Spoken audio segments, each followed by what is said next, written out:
जय Hind everyone, I Simranpal, welcome back to our channel Avnish Navodaya classes. तो हमने लास्ट क्लास में सर्कुलेटरी सिस्टम में क्या क्या पढ़ लिया था। हमने पढ़ा था आरबीसी और डब्ल्यूबीसी। अगर आपने इन वीडियोस को नहीं देखा हो तो आप आगे जाके पहले वीडियोस को देख लीजिए, तभी आप इस वीडियो को देखिए। तो लास्ट क्लास में मैंने आपको आरबीसी और डब्ल्यूबीसी के बारे में बताया था। देखिए हमारा जो सर्कुलेटरी सिस्टम है ना, वो बहुत ही ज्यादा लेंथी चैप्टर है।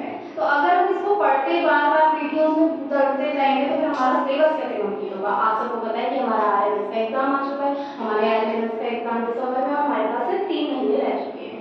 तो हमें जल्दी-जल्दी चैप्टर का एक्सप्लेन करना पड़ेगा, इसलिए मैं आपको आरएमएस की बुकियां दे दूंगी कि कौन-कौन से क्वेश्चंस आपके आरएमएस में इस चैप्टर से मिल जाएंगे। तो हम स्टार्ट करते हैं। पहला आपका क्वेश्चन क्या होगा कि life span of RBC.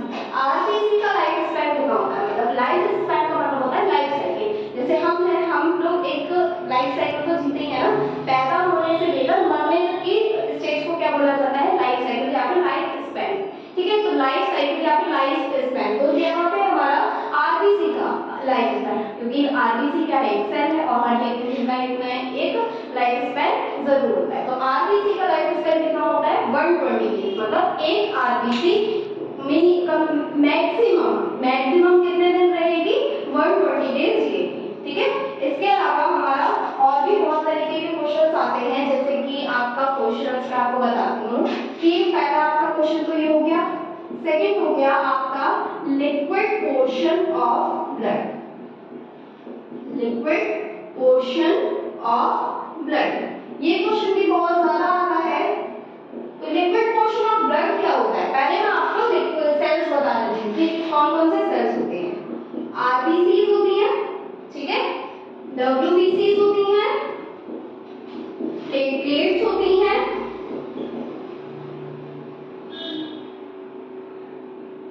Sorry थोड़ी सी मिस्टेक हो गई, प्लेटलेट्स होती हैं। ठीक है, ये तीनों हमारे क्या होते हैं, आपके ब्लड में पाई जाने वाली सेल्स होती हैं। इनको हम क्या बोलते हैं, कार्ड सेल्स। ठीक है, क्या बोलते हैं, कार्ड सेल्स। इसके अलावा भी ब्लड में काफी चीजें होती है, जिसमें से एक ये सब तो सेल्स होगी। सेल्स आपका लिक्विड नहीं है, लेकिन लिक्विड क्या होता है आपका, प्लाज्मा। और बहुत ज्यादा पूछा जाने वाला क्वेश्चन है। तुम्हारा क्वेश्चन क्या था, लिक्विड पोर्शन ऑफ ब्लड। तो लिक्विड पोर्शन, ब्लड का लिक्विड पोर्शन क्या होता है, लिक्विड पोर्शन होता है आपका प्लाज्मा। ठीक है, ये क्वेश्चन भी आपको मिल गया। तो ये दो क्वेश्चन आपको आरएमएस के लिए मिल गए हैं। इसके अलावा आपका और कोई क्वेश्चन तो सोचते हैं, चलिए अभी जैसे कि रिसेंटली आपसे क्वेश्चन पूछा गया था कि chambers of heart, chambers of heart, ये क्वेश्चन बहुत ज्यादा है। लेकिन किसका हार्ट, किसका हार्ट, तो किसका हार्ट की बात करेंगे तो हम यहाँ पे ह्यूमंस के बारे में मैं आपको पढ़ा रही थी। तो पहले मैं आपको ह्यूमंस का बताती हूँ। तो ह्यूमंस के हार्ट में कितने चैम्बर्स होते हैं, 4 चैम्बर्स। ह्यूमन के हार्ट में 4 चैम्बर्स होते हैं। ठीक है, इसके अलावा फिर और भी क्वेश्चन देख ले, पहले से हम थोड़ा सा रफ कर लेते हैं।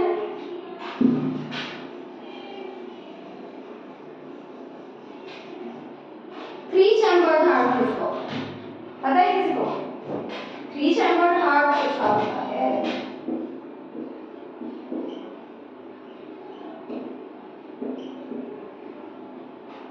चैम्बर्ड हार्ट आपका होता है एम्फीबियंस का। ठीक है, एम्फीबियंस का हार्ट आपका कितने चैम्बर का होता है, 3 चैम्बर्स का होता है। पहली चीज चैम्बर। चैम्बर का मतलब क्या होता है कि आपके हार्ट के कितने पार्ट हैं। जैसे कि हमारा ये ह्यूमन का हार्ट है, ऐसा होता नहीं है लेकिन हम सीखने के लिए समझ लेते हैं। ये एक पार्ट है, एक ये है, एक ये है और एक ये है। ठीक है, तो आपका right ventricle, right auricle, left ventricle और लेफ्ट ऑरिकल। ठीक है, तो यहाँ पे हमने क्या पढ़ा कि पहला हमारा क्वेश्चन क्या बना था कि life span of RBC. RBC की लाइफ स्पैन कितनी होती है, मतलब एक आरबीसी कितना जीती है, तो 120 डेज एक आरबीसी जीती है। Liquid portion of blood, blood का लिक्विड पोर्शन क्या होता है, लिक्विड पोर्शन को हम प्लाज्मा कहते हैं। ठीक है, चैम्बर्स ऑफ हार्ट, हार्ट के कितने चैम्बर होते हैं, तो हार्ट के कितने चैम्बर होते हैं, तो पता है, हमें पता है कितने होते हैं, 4 चैम्बर। ये मैंने आपको बताया 1 2 3 4, इस तरीके से 4 चैम्बर होते हैं। 3 चैम्बर्ड हार्ट किसका होता है, तो 3 चैम्बर्ड हार्ट होता है आपका एम्फीबियंस का। ठीक है, इतना हो गया। इसके अलावा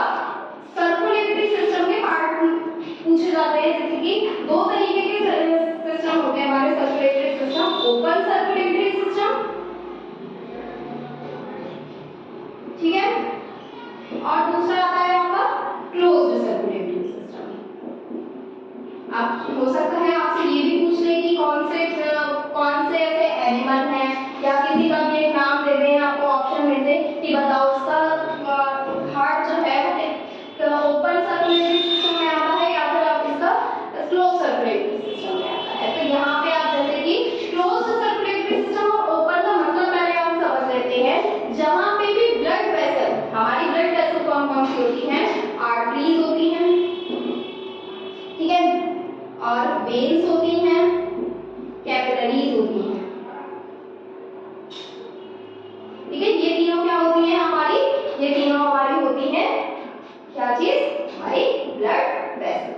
ब्लड वेसल का मतलब होता है जहां से आपका ब्लड होके जाए, जहां से आपका ब्लड हार्ट से बॉडी के पार्ट तक और बॉडी के पार्ट से हार्ट तक आए, उनको सबको क्या बोला जाता है? ब्लड वेसल्स बोला जाता है। तो जहां पर भी ब्लड वेसल्स प्रेजेंट हो वो क्या होगा? क्लोज्ड सर्कुलेटरी सिस्टम, ठीक है। बात समझ आई? जहां पर भी ये तीनों प्रेजेंट हो जाए, ठीक है, जहां पर भी ये तीनों प्रेजेंट हो जाए, या सिंपल वर्ड्स में बोला जाए कि ब्लड वेसल दे रखी है, जिसकी बॉडी में भी ब्लड वेसल दे रखी है, वो सब कैसे आते हैं? आपके क्लोज सर्कुलेटरी सिस्टम में। और ओपन सर्कुलेटरी सिस्टम में कौन सा आता है आपका?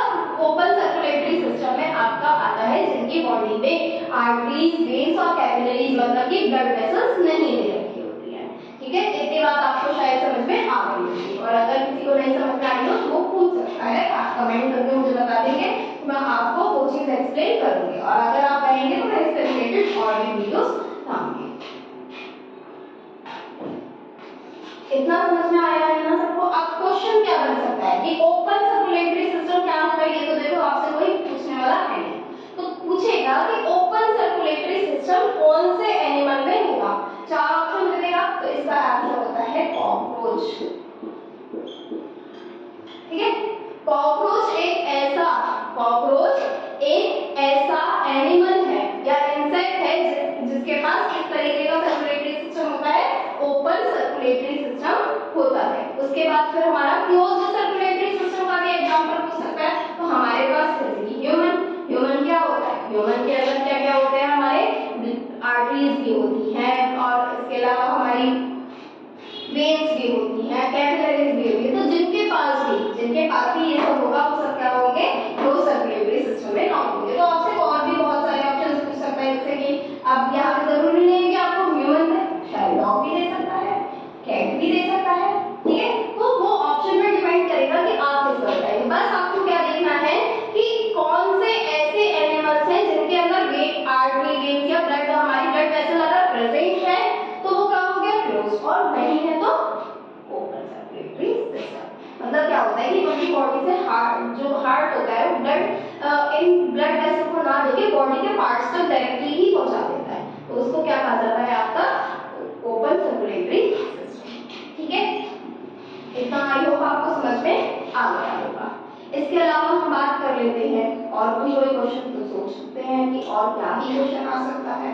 तो अब देखो, अब हम लोगों ने जब हम कभी भी पढ़ते हैं तो हम ये पूछता है क्वेश्चन हमसे कि ब्लड क्लॉटिंग, आपने सुना है ब्लड क्लॉटिंग के बारे में? ब्लड क्लॉटिंग होती क्या है एग्जैक्टली? ब्लड क्लॉटिंग का होता है खून का जमना। ब्लड क्लॉटिंग का मतलब क्या होता है? खून का जमना। तो खून जब जमता है, कब जमेगा? खून कब जमता है? खून जब, जैसे कि आपको चोट लगी, चोट लगने के बाद जब भी आपने देखा होगा कि छोटी मोटी चोट अगर आपको लगी है तो कुछ देर बाद अपने आप ही ब्लड जो होता है वो रुक जाता है।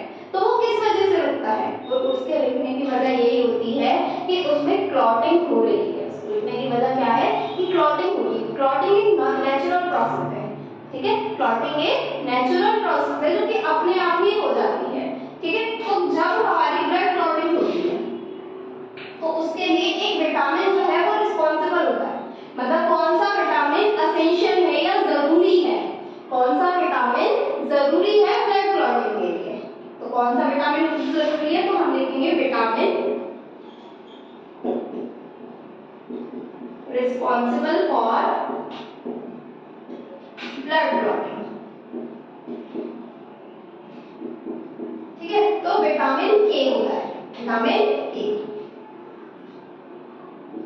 ठीक है। विटामिन के एक ऐसा विटामिन है जो कि हमारी ब्लड क्लॉटिंग के लिए रिस्पॉन्सिबल होता है, ठीक है।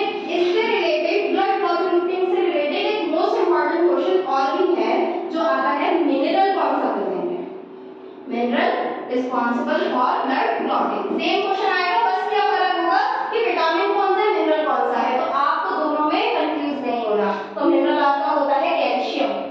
कौन सा होता है? Calcium ion. ठीक है, कैल्शियम आयन। या तो इसके दो पॉजिटिव चार्ज बने होंगे या फिर आयन लिखा होगा, कुछ भी लिखा हुआ आपको मिल सकता है। ठीक है, तो यहाँ पे mineral responsible for blood clotting कौन सा हो गया आपका? Calcium, calcium ion. इसके अलावा एक क्वेश्चन अभी रिसेंटली आपको पूछा गया था और ये आपके आईएमसी के एग्जाम में पूछा गया था कि हेपेरिन का काम क्या है। ठीक है, हेपेरिन का काम बताना था आपको। तो हेपेरिन का बेटा